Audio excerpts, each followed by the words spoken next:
পুলিশদের ঘৃণা করবে সাধারণ মানুষ, বিবেক সম্পন্ন বুদ্ধিজীবীরাও।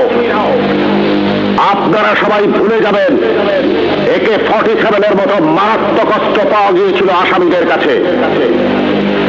যদি জনগণের কাছে ধরা পড়ে ওই আসামিরা গণপিটুনিতে মারা যেত, আপনারাই বলতেন ভালো হয়েছে, পুলিশের কাছে গেলে ছাড়া পেয়ে যেত। একটা কথা মনে রাখবেন, পুলিশ কখনো আসামি ছাড়ে না। আসামি ছাড়ার অধিকার শুধুমাত্র বিচার বিভাগের। বলুন তো, AK-47 মতো রাইফেল কেন এদেশে আসবে, যা শুধু যুদ্ধক্ষেত্রে ব্যবহৃত হবে? কেন AK-47 বাংলাদেশে আসছে? কিসের আলামত?